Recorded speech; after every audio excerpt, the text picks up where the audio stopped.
A todos, que a paz de Cristo, a graça, a paz, a graça, o amor, né? Quantas coisas Ele tem para nos dar, né? Seja com todos vocês, amém? Amém. Bom, antes da gente iniciar, eu creio que o meu atraso aí foi em função de perder a entrada aí do quilômetro 39, fui embora para frente, né? Mas isso, né, Efigênio, tem muitos que passam e não volta mais, né? Teve aqui pregadores, né, que somente... Mas eu vejo que tudo é uma provisão do Senhor, né? Essa palavra que foi ministrada inicialmente, centralizada na pessoa de Jesus Cristo, eu creio que Deus preparou isso, era um projeto dele, né? Então ele deu uma mudança aí, talvez ele cegou um pouquinho a gente para passar direto mesmo, falando, não vai lá atrapalhar, deixa a palavra fluir lá, né? E graças a Deus por isso. A segunda coisa, é sempre bom essa iniciativa aí do Padre Douglas, do Pastor Efigênio, já há algum tempo, de ter esse Em Cristo Jovens, né? É uma primeira, quase única iniciativa, né? Porque eu não vejo os outros fazendo isso. Isso é muito bom. Porque quando a gente está trabalhando com jovens, a gente vinha conversando isso no carro, a gente está trabalhando com uma geração curada, uma geração que não sangrou o corpo de Cristo por divisões. Isso é muito importante. E é em cima dessa geração que nós temos que trabalhar e investir nela. Isso é realmente significativo. E o Mateus, que estava comigo aí no carro, onde você está, Mateus? Aqui, ó, fica um pouquinho em pé para o pessoal te conhecer. Mateus veio junto comigo. Mateus é filho de um pastor muito querido lá em Vinhedo, na cidade de Vinhedo, e ele está encaminhando aí o ministério dele para a unidade. Ele trabalha bastante com unidade, faz encontrões na região com várias igrejas sobre unidade, né? E também veio comigo o pastor Cascaldi, que todo mundo já conhece, né? Jovenzinho. O pastor Cascaldi fez 38, né? Mas ele nega isso, entendeu? Que ele tem um pouquinho menos, ele quer dar. Mas essa geração jovem, o Mateus estava falando para mim de uma irmã chamada Mônica, até para vocês orarem por ela, de Vinhedo, que ela já há algum tempo tem feito uma reunião na casa dela, só para orar por unidade, só por unidade. E agora Deus abriu para ela, né? Dizendo, olha, você vai ter um prédio, nós vamos ter oração 24 horas, você vai levar, e quem vai dirigir essa casa, esse local, essa casa de oração, são jovens. Glória. Não é isso, Mateus? Confirma aí. Jovens até 30 anos, ela deu? 35. Você está dentro ou não, Douglas? Eu ainda estou. Vou demorar para cumprir. Mas por que isso? Por que Deus está fazendo isso? Porque a nossa geração é uma geração muito complicada. Pastores velhos, padres velhos, né? Eles não aceitam, com algumas exceções. Depois eu vou citar uma das grandes exceções, que é o próprio Papa Francisco, né? Você sabe que ele tem uma visão para a unidade. São exceções, né? São o Marcos, que veio aí do Rio de Janeiro, estava me falando, estava contando com ele agora, Marcos e a Sara. Então ele deu uma visão assim que eu achei muito interessante, né? Que é como a geração de Moisés.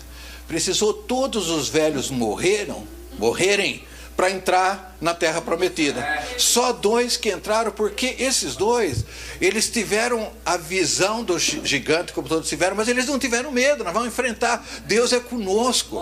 Então quando a gente pensa em unidade, se nós olharmos, são gigantes, entendeu? E são terríveis mesmo, né? Mas se nós formos ousados e crer que a obra é de Deus, é o Espírito Santo que vai fazer. É o mesmo Deus que fez com que eles atravessassem o Mar Vermelho e vencessem os egípcios, é o Deus que ia colocar ele dentro da terra prometida, né?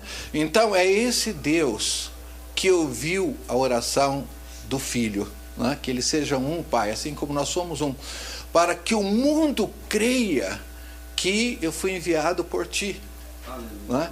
Então veja, você acha que Deus vai ter prazer em atender a oração de Jesus, do filho dele? Lógico, e ele já está demorando demais para atender essa oração, né, aos nossos olhos, mas ele sabe todas as coisas. Eu até creio que a divisão da igreja, aparentemente, ela trouxe um benefício, o benefício de multiplicação. Né? Hoje, né, um divide, vai para um lado, outro divide, mas Deus tem abençoado e existe pessoas conhecendo ao Senhor, tendo revelação, mas isso não está no coração de Deus. Eu creio que ele tolerou isso até o momento, mas vai chegar um momento que ele não vai tolerar mais. Eu creio que está chegando esse momento. Então nós temos que investir nos jovens, que é uma geração que ainda não experimentou o que essa geração cheia de preconceitos. Né?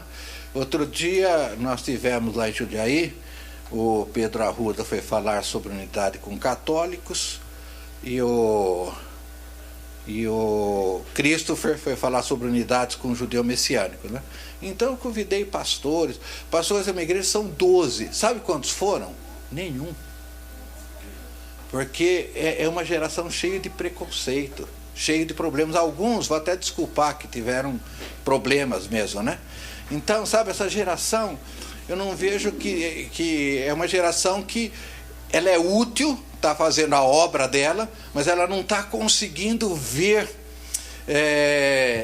Porque a palavra de Deus diz, você até pregou, Douglas, uma das vezes isso, né? Que os velhos sonharão. Não lembra que você pregou sobre isso? E os jovens terão visão, os filhos profetizarão, né? Então nós, mais velhos, nós teríamos que ter esses sonhos, entendeu? E passar para a juventude, que é o sonho da igreja de Jesus Cristo, o corpo unido de Jesus Cristo, porque ele morreu também com essa finalidade da palavra, para reunir as ovelhas dispersas num só corpo. Isso está em João 11:52. Então, Jesus morreu para isso. Então, nós temos que ter essa visão, esse sonho, nós temos que sonhar com isso. Né? Eu tenho visto, infelizmente, que os mais antigos aí, não têm tido sonhos desse tipo. Então eu acredito muito nisso, tá? Acredito, não tem importância que não sejam muitos a princípio, né? Se a gente for ver, Jesus começa sempre de coisas, de pouca coisa, né? Ele pegou 2 pãezinhos, 3 peixinhos, alimentou 5.000, ele sabe fazer muito bem isso. Então não há necessidade, nós queremos começar. Necessidade é de preparar pessoas que creem nisso e têm essa visão que Josué e Caleb tiveram, que Deus vai fazer a obra e nós vamos chegar lá.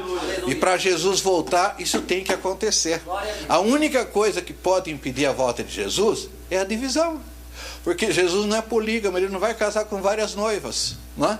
Então hoje igrejas que não se entendem, que criticam uma a outra, né? Como é que vai ser no dia do arrebatamento? Falou, meu irmão, tudo. Aí já é tarde demais para ficar falando meu irmão, não é verdade? Aí não dá mais. Então tem que ser antes, isso tem que acontecer antes. A obra de Deus vai acontecer. Quem crê que Jesus vai voltar, vai viver a unidade da igreja, ela tem que existir, né? Cada um, nós vamos falar isso, a minha missão é para falar um pouco sobre a visão do em Cristo, né? Me deram essa missão, mas eu vou falar sobre isso, mas entrando um pouco no histórico, entrando um pouco nos princípios que norteiam a unidade e que vieram até nós no grupo do em Cristo, tá? Então eu vou estar trabalhando em cima disso, né? Bem, antes de também dar um testemunho muito rápido, eu fui pastor por mais de 20 anos numa igreja, pastor sênior, né? E um dia, isso há quase 10 anos atrás, eu senti como Deus tivesse secado o meu ministério de pastor. Então eu tinha alguma dificuldade já em pastorear, já não sentia mais aquele prazer, sabe? Já não tinha mais aqueles projetos para crescimento da igreja. Eu senti que alguma coisa foi se esvaziando dentro de mim. E como estava chegando nos 60 anos, falei, acho que eu já estou né? Na hora de me aposentar mesmo, tá tudo bem, né? Aí tinha uma irmãzinha de um bairro lá. Ela falou: irmão, eu queria começar um ponto de evangelismo lá no meu bairro, um bairro pobre e tal, e eu queria que o irmão desse uma cobertura para a gente. Falei: irmã, eu já estou parando. Expliquei para ela, mas ela insistia. Já uma senhora, né, insistia e tal. E um dia eu fui lá, né, vamos inaugurar então esse ponto de evangelismo, né?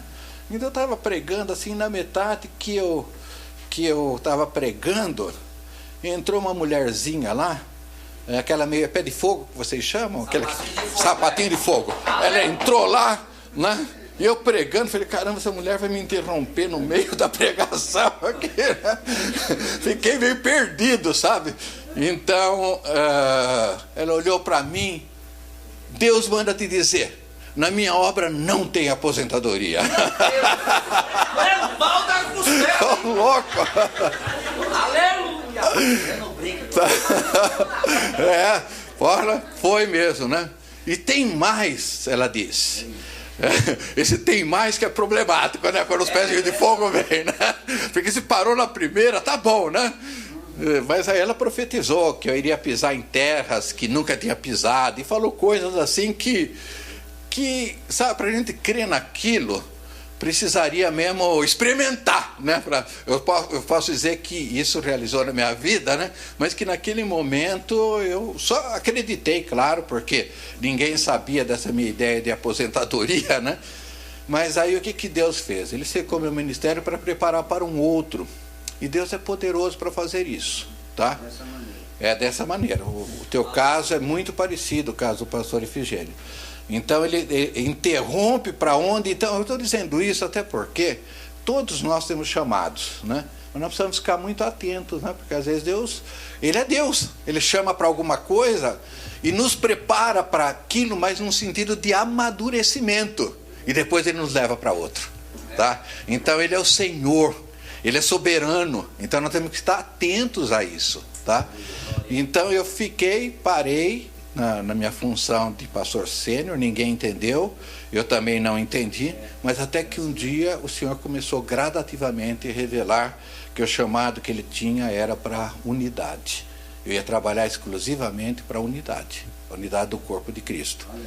É uma espécie de, não sou eu, todos que Deus está preparando, são espécies de João Batista, entendeu? Preparando, aplanando o caminho para a volta do Senhor. É o ministério de João Batista. A gente tem que entender isso, é muito sério isso. Percebe? Eu fui entendendo aos poucos, né? E aí fiquei feliz, eu já estava trabalhando um pouco com o ministério de unidade entre evangélicos, né? Tava tudo bem, comecei. Aí um dia eu fui convidado para ir numa reunião do Incristos, uma reunião pequenininha, tinha umas 8 pessoas, e isso foi em Taubaté. Então eu fui nessa reunião, acho que tinha 4 pastores, 4 católicos, né? Que eles estavam conversando sobre o primeiro Incristos que ia ter aqui em Mariápolis, aqui pertinho, né? Foi em 2009, foi o primeiro. Você ainda não estava nesse, né, Douglas? Acho que na época você nem era padre, 2009 você não... Não. Ainda não, né? Então, e eu fui nessa reuniãozinha e tinha lá os irmãozinhos católicos, evangélicos. Eu entrei e sentei, fiquei lá, não podia falar nada, era um convidado a primeira vez. E um sentimento começou a tomar conta de mim que me paralisou, que me imobilizou. Eu fiquei assim imobilizado. Eu sentia vontade de chorar só, sabe? Eu sentia vontade. Eu falei: meu Deus, que eu vou... segura essas lágrimas daí, porque eu vou chorar aqui a troco do quê, né? Não estou entendendo nada, não, né? Conversando com o Senhor, me segurando. E aí os irmãos oraram e nós saímos lá, foi umas 3 horas de reunião, o tempo inteirinho. Aí eu saí dessa reunião e aí eu fiquei com aquela dúvida, né? Por que eu me senti daquele jeito? O que está acontecendo? Né? Eu fui lá até para conhecer melhor isso, né? Até que um dia o Espírito Santo me falou, me revelou o que foi aquele momento. Ele disse o seguinte, assim, sabe? Quando ele fala no teu pensamento, as coisas vão ficando claras, né? Ele disse, se você conhece aqueles programas, você se lembra daqueles programas da televisão, que de repente eles organizam assim um encontro de uma mãe e filho, por exemplo, que não se viam há 40 anos, e na frente da câmara eles se encontram, né? Aquela emoção, aquela saudade que eles tinham, e é algo assim incontrolável, né? Todo mundo, isso dá uma audiência, é algo muito bom, né? Eu falei, sei, o que tem a ver com isso? Então, você não via esses irmãos há 500 anos. Meu Deus, além. Você estava com saudade deles. Santo é o Senhor. Irmãos, veja como Deus falou comigo. Foi exatamente agora em 2017 nós tivemos 500 anos da reforma. 500 anos de separação. Então nós sentimos saudade e nós nem sabemos que evangélicos sentem saudade de irmãos católicos sentem saudade de evangélicos. Percebe? Então aí eu percebi também que Deus estava me levando para trabalhar com unidades com irmãos católicos.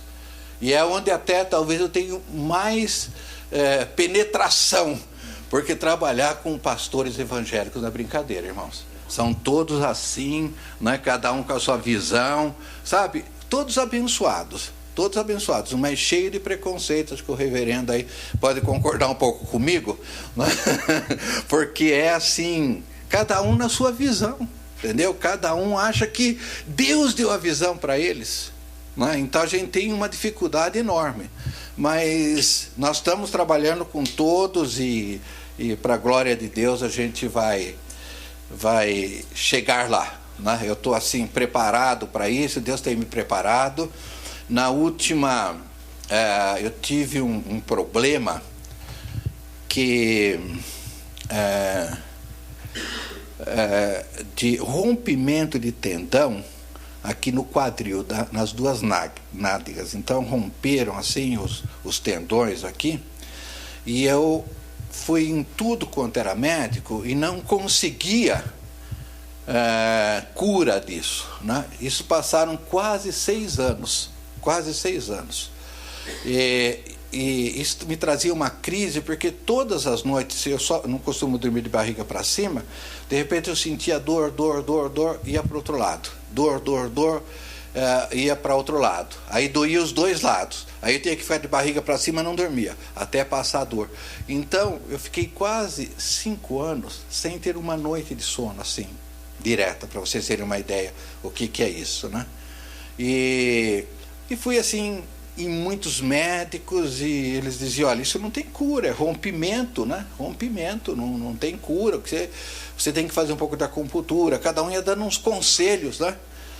E no início desse ano, eu fui visitar o meu filho lá nos Estados Unidos, e eu estava assim muito indeciso, meu filho é pastor também, estava muito indeciso do que fazer, como que seria 2018, porque trabalhar para a unidade é alguma coisa assim que Deus não te avisa o dia seguinte como é que vai ser. Não é isso mesmo, vocês que trabalham? Ele não avisa, entendeu? Você tem que andar mesmo na fé, na luz do Espírito Santo, entendeu? Porque ele não te avisa. Eu já vou dizendo que o ministério é assim, né? Você pegar o padre Douglas aí, ele sabe o ministério dele como padre, como é que vai ser, o que ele tem que fazer, tem uma agenda, não é? Mas na unidade, Deus não trabalha com agenda, é verdade? A gente são surpresas, né? Então eu cheguei lá na casa do meu filho, conversei com ele, ele é uma pessoa que eu gosto de trocar ideias, tal, né? Então, de repente, trocando algumas ideias com ele, me veio uma luz. Eu não vou entrar no mérito, porque vai demorar um pouco de tempo para isso. Veio uma luz, o que eu deveria fazer? Né? O que eu deveria fazer? Eu falei, nossa, mas isso é muito ousado, Senhor, eu não quero me meter nesse esquema, tal, né? Aí, eu comecei a perder 2 noites de sono. E ficando meio bravo com Deus, eu estou aqui, vim aqui nos Estados Unidos para passear, o Senhor me tira 2 noites, porque você sabe quando é Deus que te acorda, né? Você sabe, né? Então, é Ele mesmo que quer falar com você, e é tempo, e eu resistindo, né? Aí, eu estava voltando, ele mora numa cidade chamada San Antonio, no Texas, a gente ia pegar um voo até Dallas para vir para o Brasil. E em San Antonio tem uma ponte aérea para Dallas. E justamente no meu voo, a ponte aérea falhou, não tinha. Falou, não tem, nós não sabemos por quê, o que aconteceu, vocês vão ficar hospedados no hotel. Aí eles nos levaram no hotel até bom lá. Gostei do hotel, um colchãozinho macio, né? Falei, puxa, isso aqui quem sabe eu vou conseguir dormir um pouquinho, né? Então, aí, tudo. Não dormi aquela noite também. A última noite não dormi. Mas o que Deus ia me falando, eu ia levantando e anotando no papel. O que Deus ia me falando, né? Eu sentia que era Ele falando. Então, fiz lá todo um roteiro, tudo que precisava fazer. E aí, eu senti Deus falando, eu vou te dar um sinal que isso é meu. Eu vou te dar um sinal, tá? Que isso é meu. Depois daquela noite, nunca mais senti dores aqui no meu quadril. Hoje eu durmo para um lado, para o outro, e tudo porque... Até sapatinho, entendeu? Glória a Deus. Então, irmãos, trabalhar com unidade, a gente tem essas experiências, tá? Às vezes a gente está pedindo um favor de Deus, uma cura, alguma coisa. Vai acontecer no momento que Ele vai falar com você. Às vezes Ele quer dar um sinal para a gente. E isso é muito importante a gente entender. Não é? É um sinal, sabe? Então vai ser no momento, não é no momento que a gente quer. Então, às vezes, você está esperando alguma coisa, não precisa ser de cura, não precisa ser nada disso, outras áreas, né? Então, no momento certo, Deus vai dar isso para você, e se você estiver na unidade, isso vai acontecer de maneira maravilhosa. Amém, amém, queridos? Olha, só a introdução já foi meia hora. Mas são pontos importantes, né, para a gente tá trazendo aqui, para a glória de Jesus. Então, eu estou curado, irmão. Vamos aplaudir o Senhor por essa minha cura?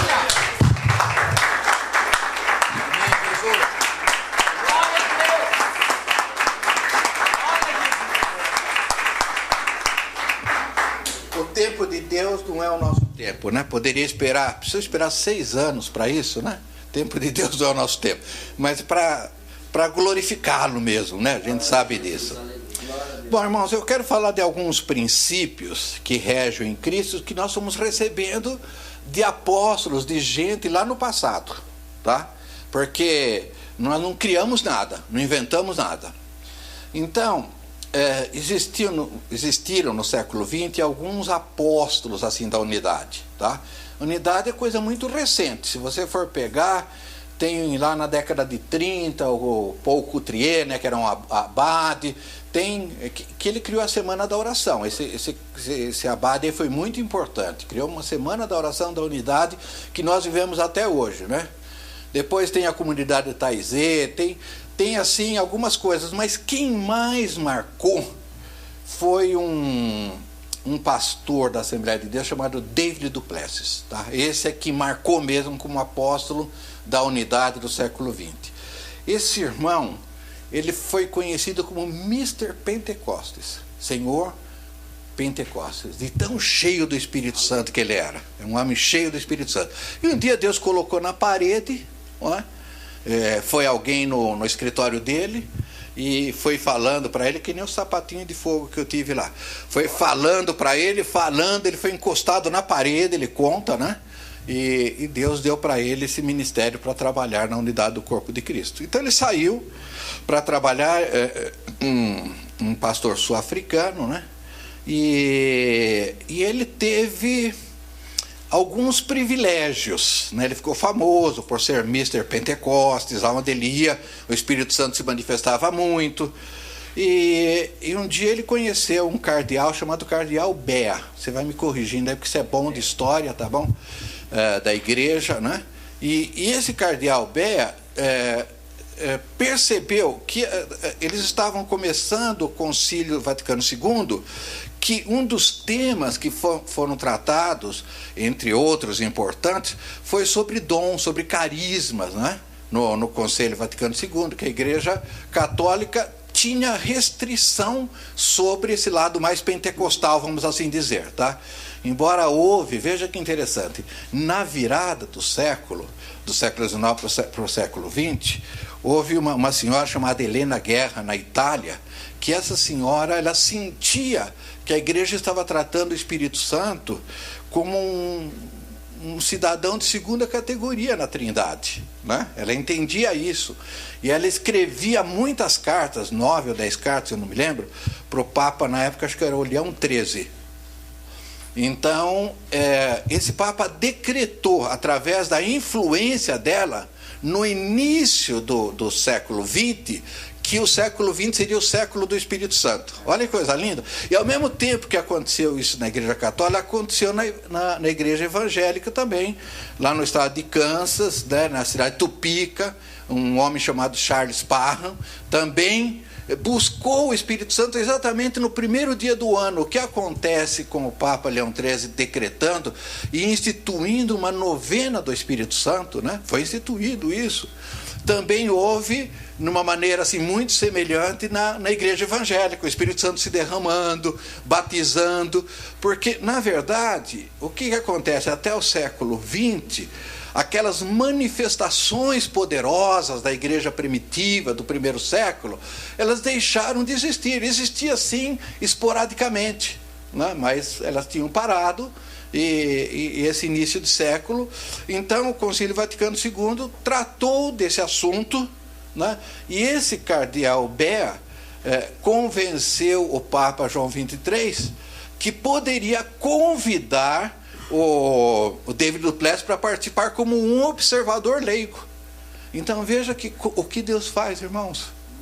Olha, eu reputo, Douglas, não sei se você concorda comigo, mas nos últimos séculos a coisa mais importante, a reforma mais importante da Igreja Católica foi Vaticano II. Tá? Não tem dúvida nenhuma, revolucionou a Igreja. Essa foi a grande reforma que a Igreja Católica teve. Na reforma nós vamos ter que ter sempre. Nós tivemos a reforma de 1517. O que nós não podemos ter é a divisão. Reforma, Deus abençoa a reforma. Não tem que existir, elas precisam existir. O Espírito Santo é dinâmico, não é?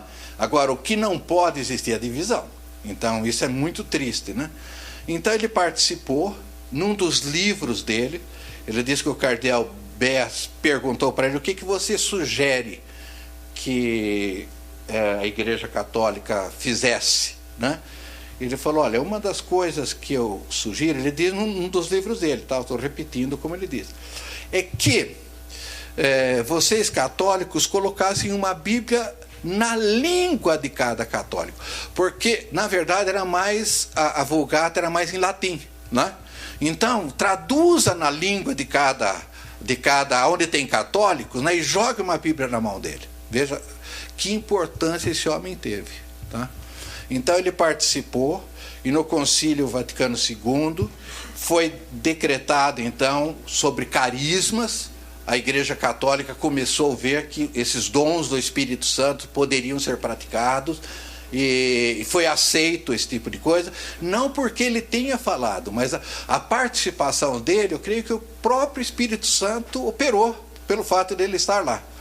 Então, e veja, isso mais ou menos em 1964, e em 1967 é que houve em Pittsburgh, né, o primeiro derramamento, assim, historicamente falando, eu creio que até deve ter existido outros, mas em questão menor, sobre os católicos, no estado da Pensilvânia, nos Estados Unidos, que vai começar então a renovação carismática católica. Então veja como esses fatos são importantes. E nós não podemos pensar em unidade, e é esse um ponto que nós vamos estar trabalhando aqui, se não for em cima do Espírito Santo, se não for com os dons do Espírito Santo, se não for com o batismo do Espírito Santo, porque todos nós bebemos do mesmo Espírito, não é? Então nós precisamos estar com o Espírito Santo assim avivado dentro de nós, para que nós busquemos a unidade. Veja, a unidade, existe algumas linhas. Por exemplo, o CONIC, que é como é que é a sigla? É Conselho Nacional de Igrejas Cristãs, que é muito bom, tá? eles estão fazendo também um sentido de unidade. Só que a base do CONIC são mais diálogos teológicos, percebe? E o que nós estamos buscando é o que a gente chama de um ecumenismo espiritual. Alguma coisa assim em cima dos dons do Espírito Santo. Quando nós começamos a orar em línguas aqui, né, ou louvar, alguém sabe quem é católico, quem é evangélico? Ninguém sabe. Sabe que são filhos de Deus louvando, adorando, né? Que lindo, irmãos, isso. Percebe? Então, em cima do Espírito Santo, na direção do Espírito Santo, porque quem vai trazer vida, está trazendo vida para essa oração de Jesus em João 17, 21, é o Espírito Santo. Não somos nós que vamos conseguir fazer alguma coisa. Nós nos colocamos à disposição, né, dele, e quando nós colocamos, ele vai fazer a obra através das nossas vidas. Então, nós entendemos isso, e isso é um aspecto muito importante. Eu sei que os irmãos conhecem, mas eu faço questão de ler 2 versículos em Efésios capítulo 4. Eles são muito conhecidos, mas eu gosto de trabalhar em cima deles. Efésios 4, ele fala a rigor de 3 tipos de unidade, mas de 2 que interessam para a gente. Veja, é muito fácil gravar, olha, Efésios 4:3 e 4:13. Né, são as 2 unidades, tá? 4:3. Esforçando-vos diligentemente por preservar a unidade do Espírito Santo no vínculo da paz. Então aqui está falando de uma unidade do Espírito Santo, que ela já existe. Quando nós conhecemos a Cristo, nós recebemos o Espírito Santo. Então o mesmo Espírito que habita em mim, habita em você. Então é um único Espírito, nós temos acesso a Deus através de um único Espírito, né? Bebemos de um mesmo Espírito, não tem jeito, então nós já temos essa unidade. Então essa unidade, ela já existe. E o texto diz para a gente preservar essa unidade no vínculo da paz. Só que nós preservamos isso? Não preservamos. Então nós perdemos. Mas o que Deus quer é essa unidade do Espírito. Agora, o problema está quando nós buscarmos outro tipo de unidade, que aí é o verso 13. Olha, o verso 13 diz: até que cheguemos à unidade da fé e no pleno conhecimento do Filho de Deus, a perfeita varonilidade à medida da estatura de plenitude, da plenitude de Cristo. Então, até que cheguemos à unidade da fé. O nosso erro é querer buscar a unidade da fé.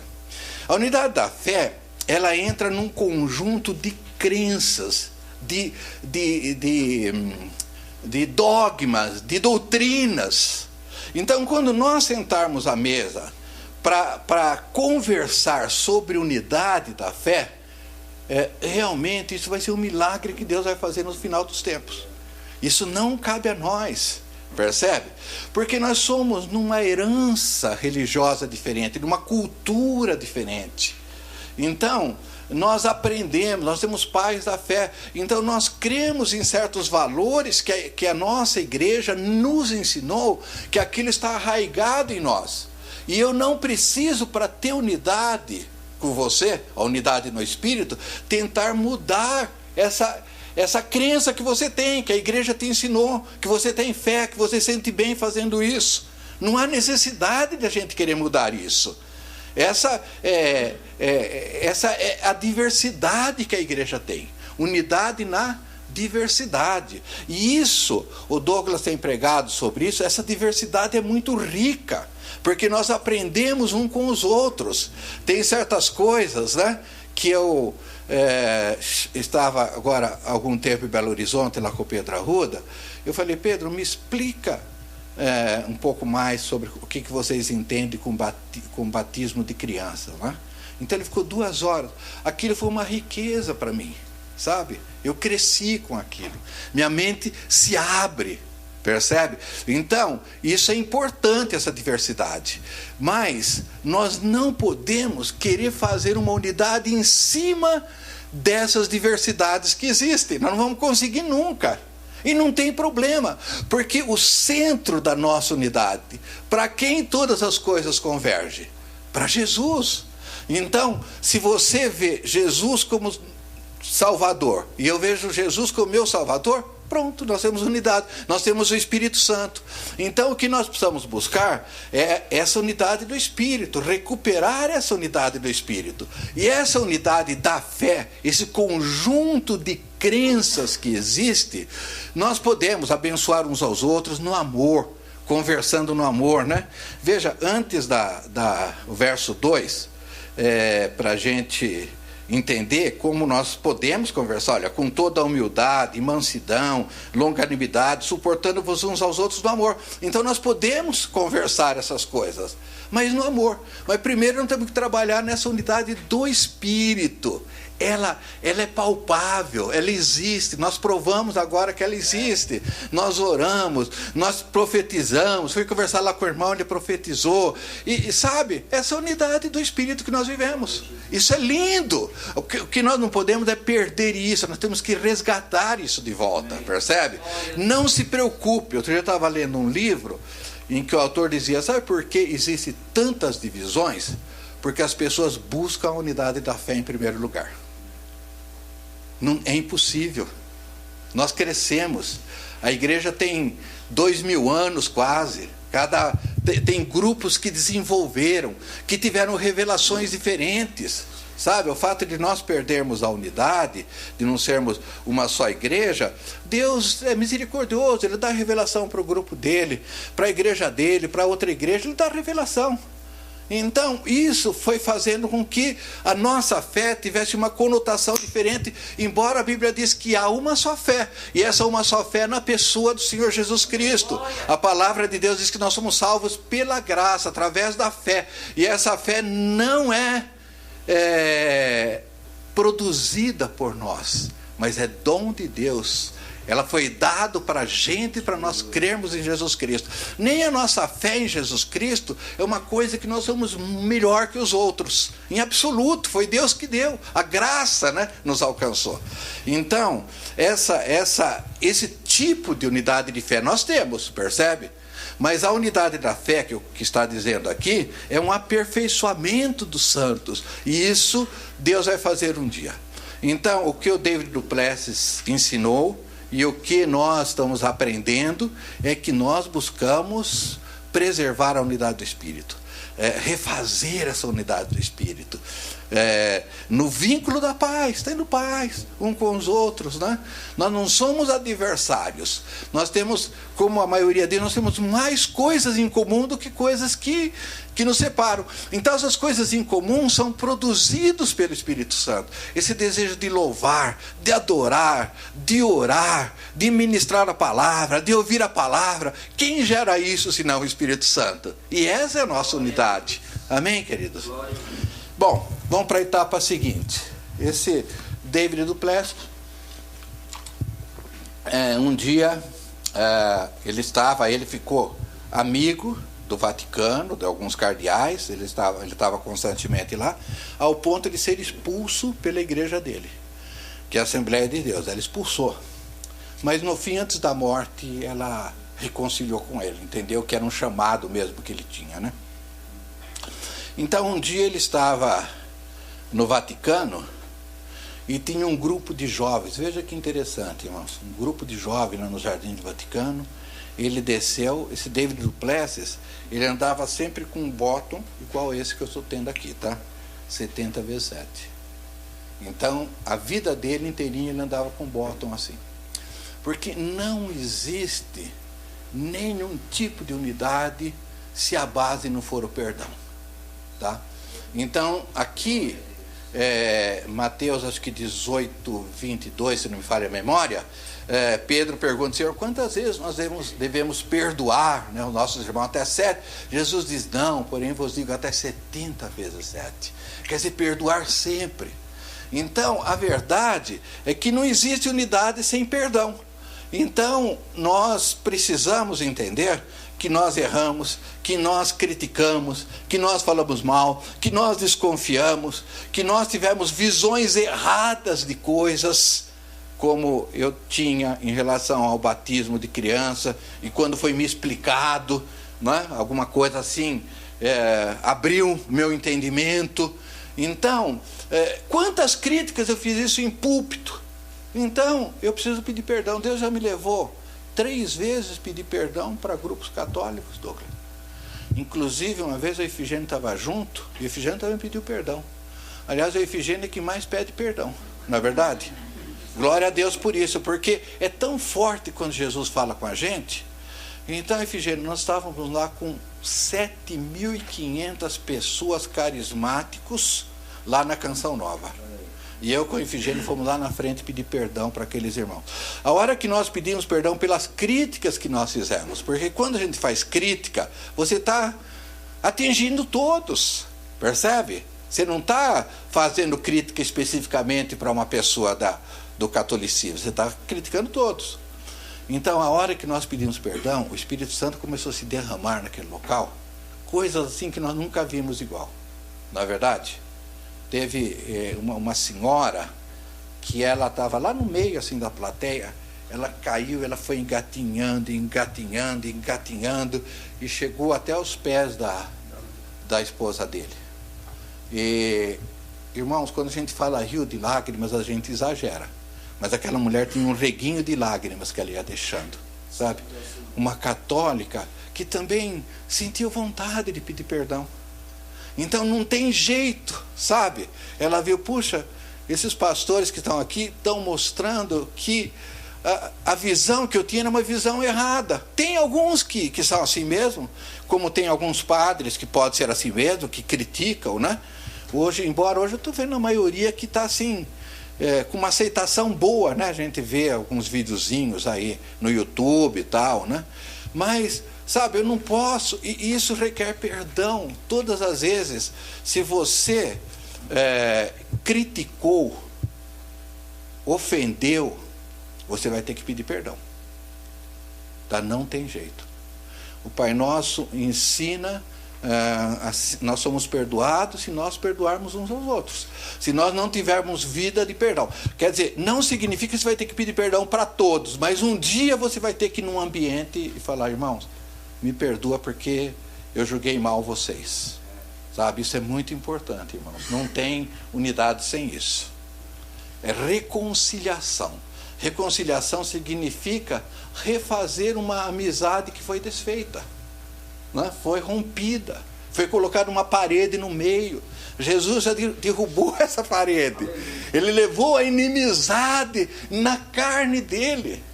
Quando nós temos inimizade entre irmãos, nós estamos vulgarizando o sangue de Jesus, porque ele já levou na sua carne.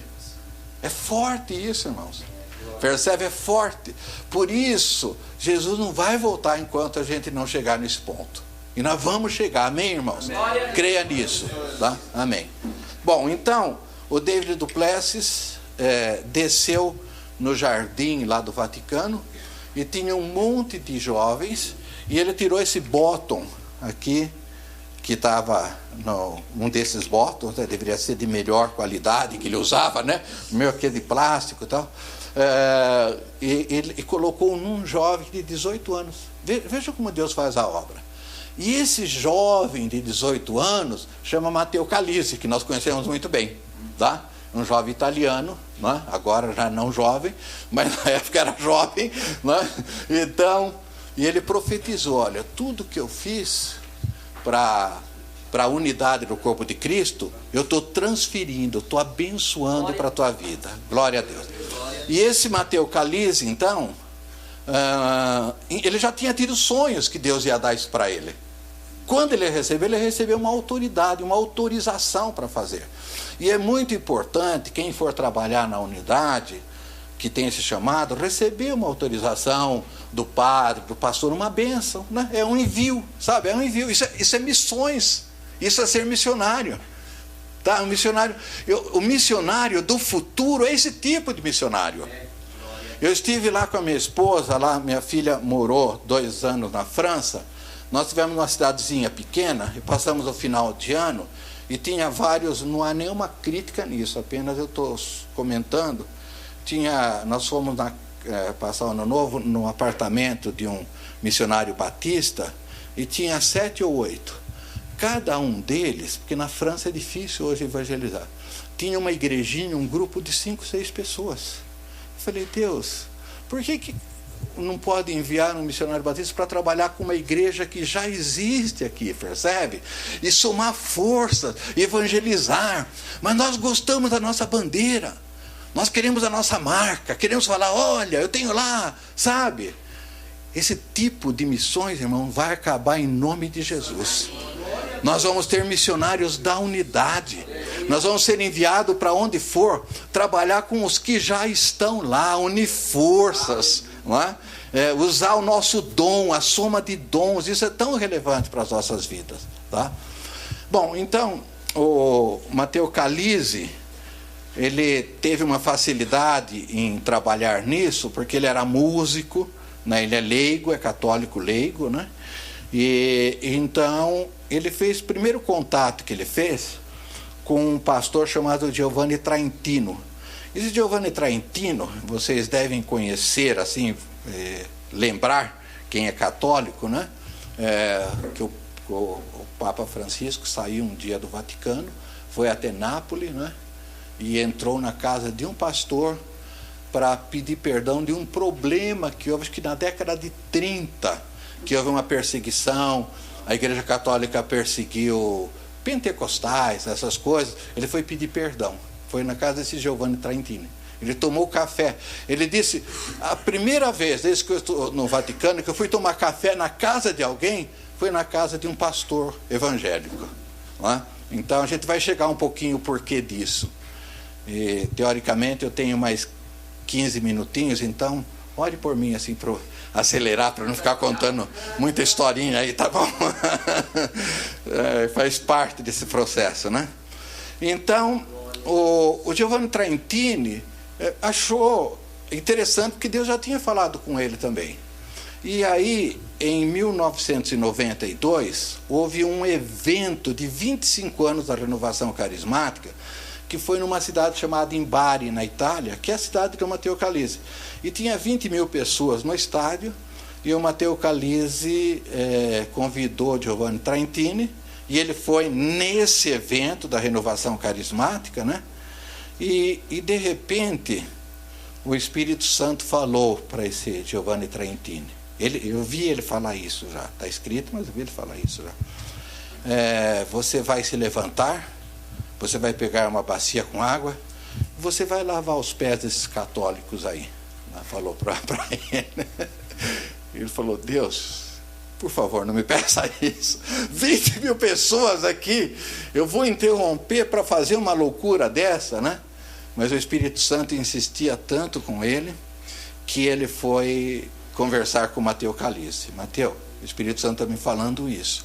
O Matteo falou, pelo amor de Deus, não faça isso, né? A gente está começando, é uma coisa que vai causar escândalo, né? Mas ele não aguentou. Aí arranjaram uma bacia com água, e ele foi lavar os pés de um padre, que é interessante, chama Padre Antônio Belpiede. O nome do Belpiede significa belo pé em italiano. Quer dizer, o padre que ele escolheu, chamaram de Belpiede, belo pé, né? Então ele lavou os pés, o estádio assim emudeceu, né? Foi assim, sabe quando você sente aquele silêncio, o Espírito Santo se movendo, o Senhor se movendo naquele local, né? Glória a Deus, isso é muito importante. E 3 anos depois, numa reunião dos bispos, né? Uma reunião dos bispos que existe na Itália, ele foi chamado e os bispos lavaram o pé dele. Inclusive tinha um cardeal que lavou os pés dele. Irmãos, assim começa a unidade, perdão, depois lavar os pés uns dos outros. O Giovanni Traentini usa uma fórmula interessante. Não se deve sentar à mesa antes de lavar os pés. Isso baseado em João 13, que antes da ceia Jesus lavou os pés, né? Dos seus discípulos. Então, primeiro nós lavamos os pés, depois nós sentamos para comer junto. Isso tem um significado muito importante, porque nós vamos nos curvar. Lavar os pés é um ato de humildade. Quando Jesus tirou as vestes para lavar os pés, ele tirou as vestes de rei, como se rei que ele realmente é. E ele se tornou um servo. Então, o que Jesus disse, e ele fala isso, eu estou aqui para te servir. Eu vim para te servir, eu não vim para ter servido. Então, quando nós queremos ter unidade, nós vamos chegar para o irmão: irmão, o que eu posso te servir? O que eu posso te ajudar? O que eu posso fazer? Sabe? Nós temos que dar essa ideia de serviço. A unidade não é porque nós estamos pregando, falar: agora eu não gosto muito desse cara, mas vamos andar juntos, tal, né? Vamos conversar, tal. Não gosto muito, mas não. Amizade unidade é você se curvar, tirar as suas vestes, tirar sua arrogância, tirar seu orgulho, tirar tudo o que separa, tudo o que divide, né? A sua intolerância, tira tudo e vai e lava os pés dos irmãos. Quando esses irmãos vieram para o Brasil, isso em 2006, eles fizeram uma reunião a convite do Jonas Abib. O que ele é? Ele é Monsenhor? Monsenhor. E lá na Canção Nova tem um estádio assim, que cabe 70 mil pessoas naquele local. É como um estádio mesmo, né? E aí o Matteo Calise trouxe alguns discípulos dele, né? Trouxe um bispo anglicano, algumas pessoas assim, convidaram alguns pastores, e vai acontecer a mesma coisa. Um pastor, de repente, sente o impulso do Espírito Santo de lavar os pés de irmãos católicos. E aí os irmãos católicos lavam os pés dos irmãos pastores. 70 mil pessoas, visto, televisionado para todo o Brasil. Veja o que Deus faz. Esse é o começo de Deus. Não pode ser um começo diferente. A salvação, o começo dela é cruz. O começo dela é uma humilhação tremenda do Rei da Glória, Criador do universo, se tornar um feto humano. Você quer uma humilhação maior do que essa? Sabe, você quer uma humilhação maior do que essa, de que o Criador do universo, limpar o cocô dele por uma criatura, precisava limpar? Você imagina o Criador do universo chegar... Maria, né, dizia assim para ele, fala: mamãe, e ele: mamãe. Você pode imaginar o que é isso? Ele é Criador, é Senhor, todas as coisas foram feitas por Ele e para Ele. Santo é o Senhor. Então veja, nada começa se não for nessa base. A base é humildade, a palavra de Deus fala, é humilhação. Né? Nós temos que estar desprovido de todos esses nossos raciocínios, esses nossos argumentos, desprovido de todas as informações que nós recebemos. A primeira coisa, quando eu comecei a frequentar uma igreja evangélica, não se misture com os católicos. Tá? Primeira coisa que a gente recebe. E tudo em cima daquelas informações. Não significa que são todos os pastores que fazem isso, mas a maioria faz.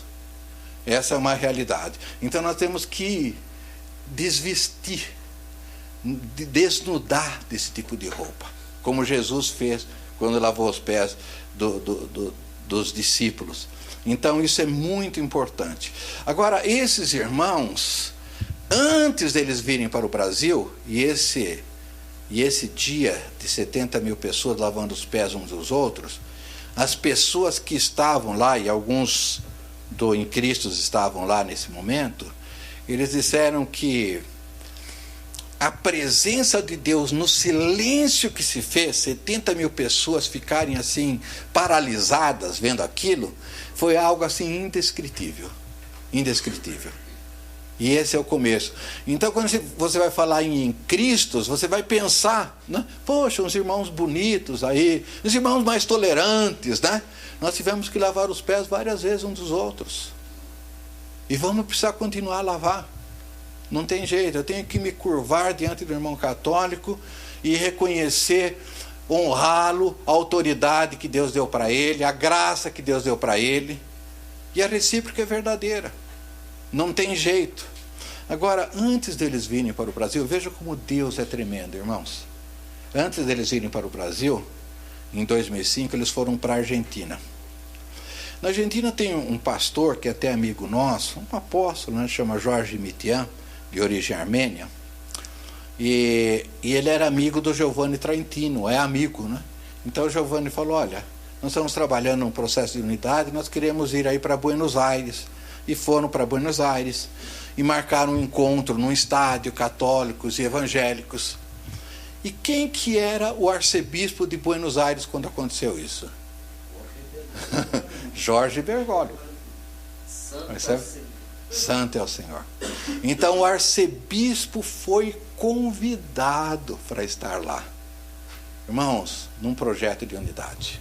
Glória a Deus. Num projeto de unidade. Meu Deus. Glória. Só que Deus não escolheu esse homem para ser papa de qualquer maneira, não. Às vezes as pessoas falavam, vamos escolher, chega de europeu, vamos escolher um africano. Eles falavam isso, não falavam? Vamos escolher um sul-americano, né?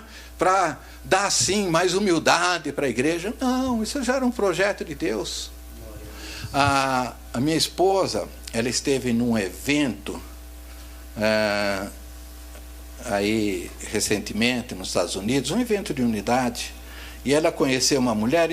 Ao sair de casa, eu perguntei o nome dessa mulher, mas ela acabou não me passando. Eu anotei, o sobrenome é Campbell. Ela não lembrava o primeiro nome dessa mulher. É uma mulher profetisa, evangélica, tal, né? Então ela disse que ela foi convidada num desses eventos na Argentina, e estava lá o Jorge Bergoglio. E no final eles fizeram uma oração, né? Então, a princípio, olha só, irmãos, ela testemunhou para minha esposa isso. A princípio, era para ele orar pelo grupo de pessoas, porque era um estádio, mas tem os representantes, né? E no fim, Deus fez que ele se ajoelhasse na frente dessa mulher. Ela testemunhou, ele se ajoelhou para ela orar por ele.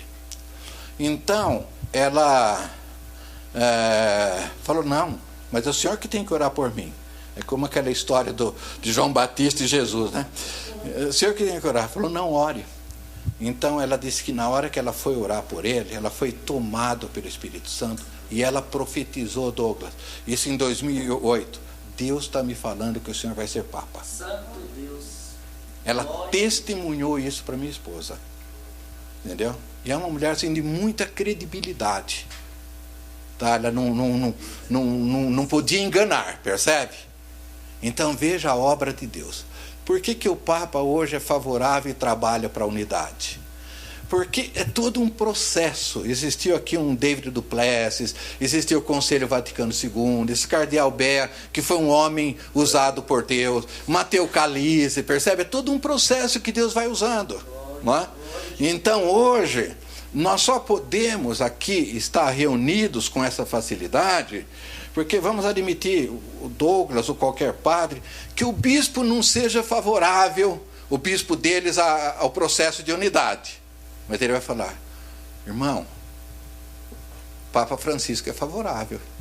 Ele está se esforçando para isso. Ele visitou os ortodoxos, tem visitado algumas igrejas evangélicas. Na Itália, em outros locais. Esteve lá na Turquia visitando o patriarca, não é? E dizendo, falou, olha, eu quero assim ter unidade com vocês, nós queremos, mas não quero que vocês se submetam a mim, a Igreja Católica. Ele fala isso. E Deus me deu um privilégio, eu acho que foi por volta de 2014, 2015, eu não me lembro, de estar num evento na Itália, também de unidade. Por isso que a sapatinha de fogo lá falou, né? Você vai viajar muito, vai em muitas terras, entendeu? Realmente, sempre quando eu vou num lugar diferente, eu lembro dela. Eu falei, ô Deus, o senhor não precisa ter exagerado tanto também, né? Porque eu já estou meio cansadão, né? O senhor sabe como é que é e tal. Bom, aí eu fui nesse evento que estava o Giovanni Trentini. E o Papa soube, numa cidade chamada Frascati, que é assim, uns 40 minutos de Roma, é bem pertinho, é grande Roma, né? E o Papa soube que ele estava lá e chamou, falou, vocês não querem vir aqui comigo? Não querem ter um tempo aqui comigo? E aí nós éramos assim, em 100 pastores, dá uma arrumadinha. Nós éramos em 100 pastores, né? E ele reservou 2 ônibus e nós fomos lá. Então nós entramos numa sala com ele, e a primeira coisa que ele disse que o grande sonho dele, olha, irmãos, o grande sonho dele é que católicos e evangélicos sentassem à mesa juntos. Porque o que nos separa é a mesa. Esse é o grande problema que nós vivemos. Na igreja evangélica existe, isso eu pesquisei, eu tenho num dos livros aí, 4 maneiras, 4 entendimentos diferentes de tomar a ceia. E um deles se assemelha com a Eucaristia. Um dos métodos, tá? Então, se um pastor, se um membro da igreja evangélica chegar para o pastor e falar: irmão, gostaria de tomar ceia lá com os irmãos batistas, né?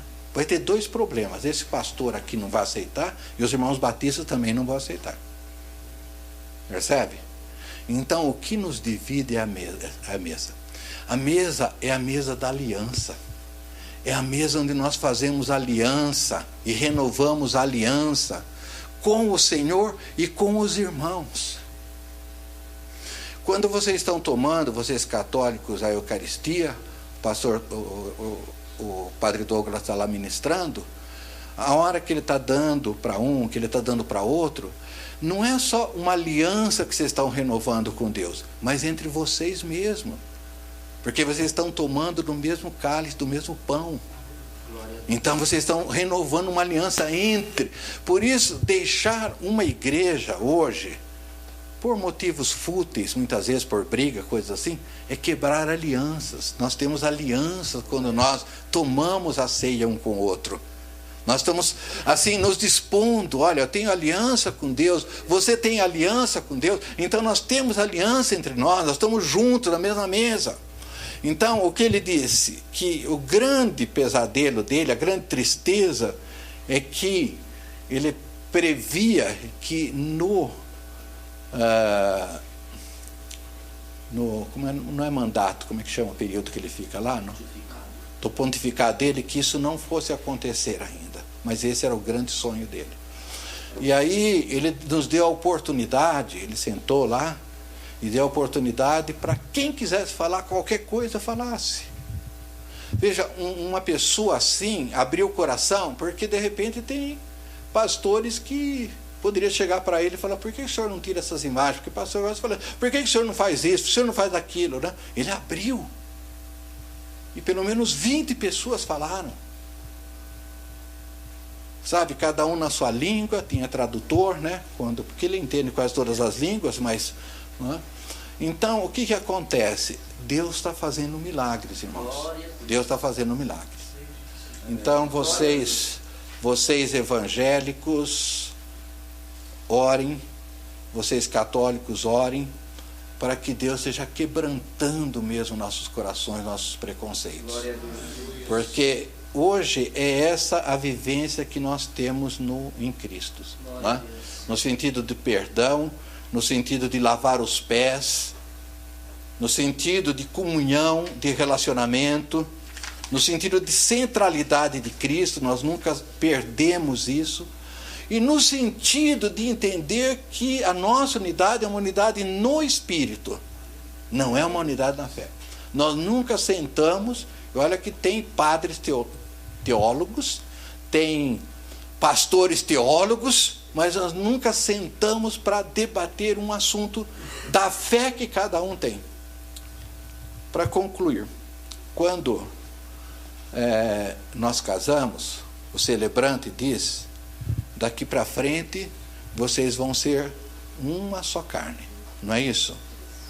Quando ele fala vocês vão ser uma só carne, no sentido espiritual, eles são uma pessoa, mas a mulher continua mantendo a identidade feminina dela, o homem continua mantendo a identidade masculina dele.